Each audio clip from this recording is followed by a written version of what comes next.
한국을 대표하는 여배우 고현정은 54세의 나이에 전 남편 정용진이 자신의 평생의 사랑이었다는 사실을 마침내 인정했습니다.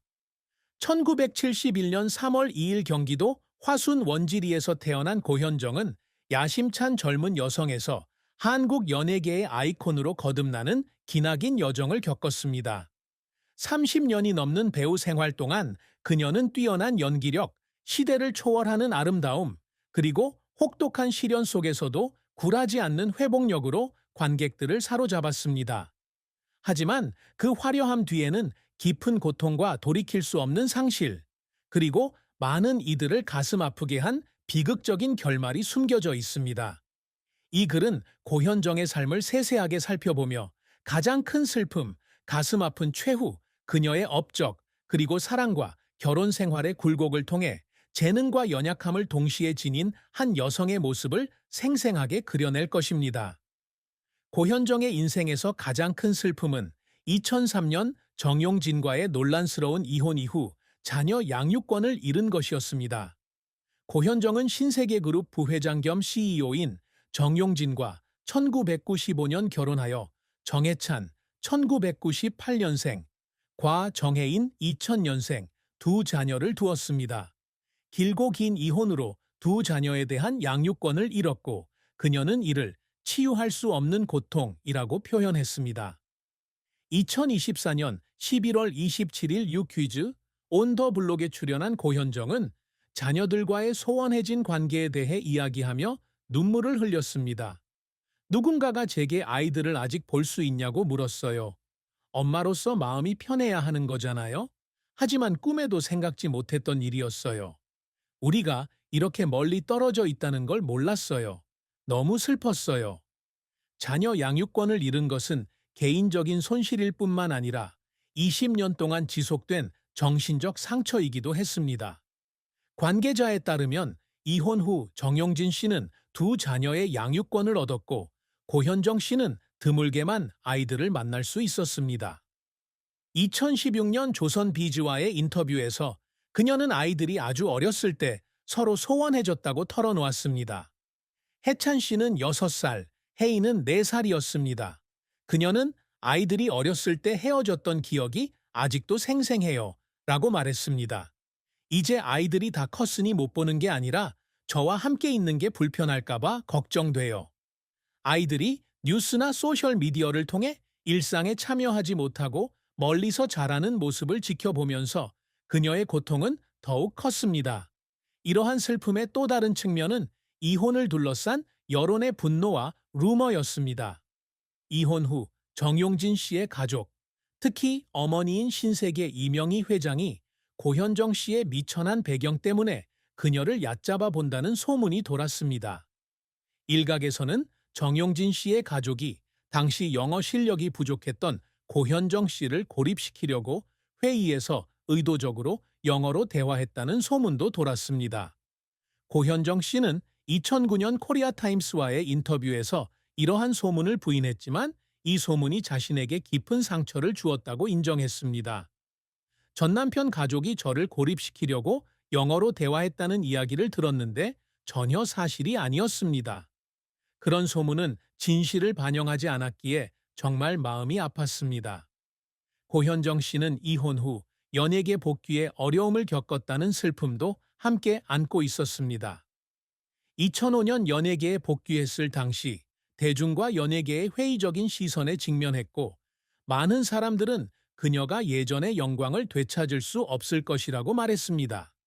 그녀는 온 세상이 자신을 적으로 돌리는 것 같았고 큰 역할은 주어지지 않았고 자신의 가치를 증명하기 위해 애썼던 날들이 있었다고 털어놓았습니다. 아이들을 잃은 슬픔만큼 깊지는 않았지만 그 슬픔 때문에 그녀는 여러 번 깊은 생각에 잠기며 이 어려움을 극복할 힘이 있는지 고민했습니다. 고현정의 비극적인 종말은 단순한 죽음이 아니라 배우로서의 경력이 점차 쇠퇴하고 아이들과 오랜 시간 떨어져 지내야 했던 시기였습니다. 이로 인해 그녀는 외로움과 후회에 시달렸습니다. 2024년 유퀴즈 온 더 블럭 출연 후 고현정은 아이들과의 관계 회복에 집중하기 위해 돌연 연예계 은퇴를 선언했습니다. 해찬, 혜인과 가까워질 수 없었던 아픔을 공유하며 비록 늦었지만 남은 시간을 더 나은 엄마가 되기 위해 보내고 싶다는 의사를 밝힌 후 내린 결정이었습니다. 고현정은 한때 모래시계 1995, 선덕여왕 2009, 복면가왕 2023 등에서 인상적인 연기를 선보이며 한국에서 가장 사랑받는 여배우 중 한 명이었기에 이 발표는 많은 시청자와 동료들에게 큰 슬픔을 안겨주었습니다.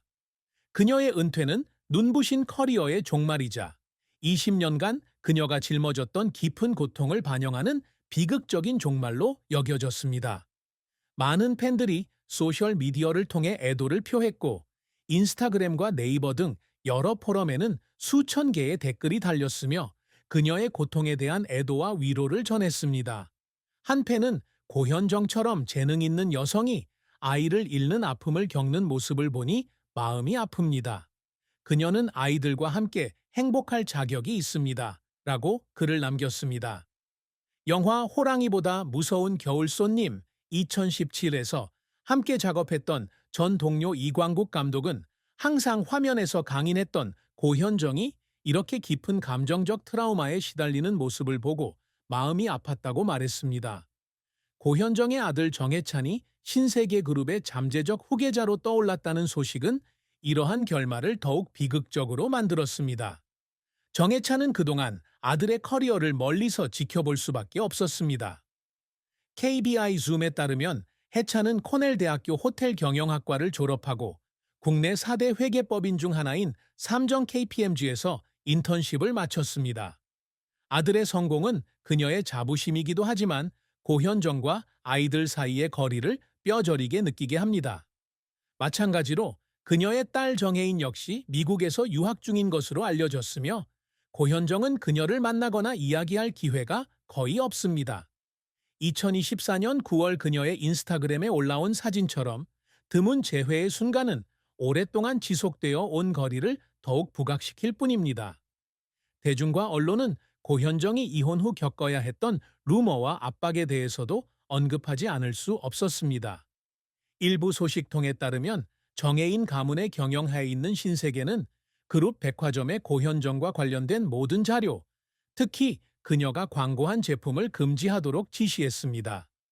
공식적으로 확인되지는 않았지만 이 결정은 많은 사람들에게 그녀에게 불공평하다고 느끼게 했습니다. 이는 그녀가 아이들을 잃었을 뿐만 아니라 전 남편의 영향력이 컸던 업계에서 보이콧당했음을 보여주기 때문입니다. 대중의 따뜻한 동정에도 불구하고 고현정이 겪은 아픔을 완전히 달래주지는 못했고 그녀의 존경은 여전히 한국 연예계에서 슬픈 사연으로 여겨진다.